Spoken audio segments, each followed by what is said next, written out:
कार्यालय में आए हैं आज बीओ साहब से मिलने, क्या है समस्या? देखिए सर, समस्या एक नहीं, समस्या अनेक हो गई है। अभी तक विगत वर्षों से जून और जनवरी का मानदेय मिलता रहा था। पिछले साल से न जून का मानदेय मिला है और न जनवरी का मानदेय मिला है। अभी बीच में बीओ साहब के द्वारा 28 फरवरी को एक आदेश निकाला गया कि जिन विद्यालयों में सेंटर हैं,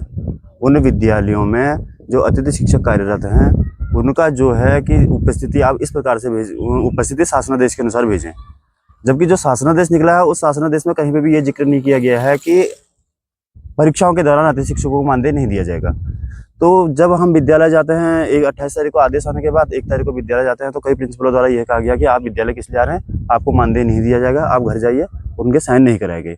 और कुछ विद्यालयों में साइन कराए जा रहे हैं, तो अभी तक यह स्पष्ट नहीं है कि उनको वह मानदेय मिलेगा भी या नहीं मिलेगा, क्योंकि लोग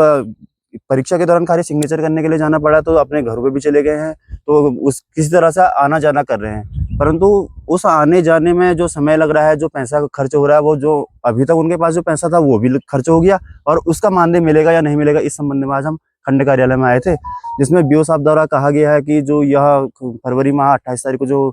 शासनादेश निकला है, इसको हम रिजॉल्व करेंगे, और जून और जनवरी के मानदेय के संबंध में उन्होंने कहा कि शासनादेश के अनुसार इस पर कार्रवाई होगी। तो जिस प्रकार हमने बीओ साहब से कहा कि सर, हम आपसे कई दौर की संबंध में वार्ता हो गई है, परंतु कोई भी परिणाम नहीं मिला, तो जिस कारण हम अब बाध्य होकर के हमें न्यायालय के शरण में जाना पड़ रहा है।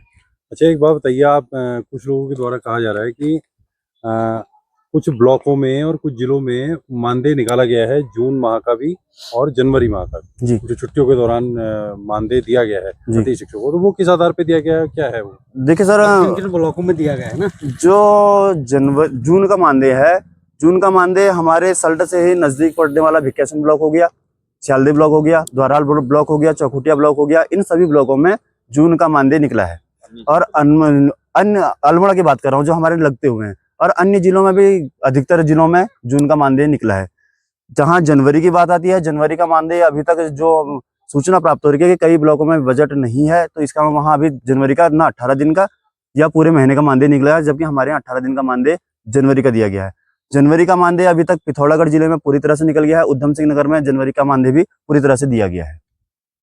तो आपकी आगे क्या रूपरेखा है, उसके बारे में बता दें आप। आगे की रूपरेखा के संबंध में सर, जितनी दौर की वार्ता हो सकती थी, कई बार हम खन्ना साहब से मिल चुके हैं, परंतु जो परिणाम है, वह परिणाम कहीं से भी सुखद नहीं दिखाई दे रहे हैं। तो जिस कारण है कि मतलब किसी तरीके की कोई सर्टिफिकेशन नहीं है, हाँ, सफल वार्ता नहीं हो पा रही है। सर हमेशा शासनादेश का ही हवाला दे रहे हैं, और वह शासनादेश क्या है, अब हर अधिकारी अपने अपने तरह से उसकी व्याख्या कर रहे हैं, तो वह स्पष्ट नहीं हो पा रहा है। तो अब स्पष्ट करने के लिए हमने अंत में यही विचार किया गया है कि हम न्यायालय की शरण में जाकर के वहीं से स्पष्ट करें कि यह इसकी व्याख्या क्या है करके।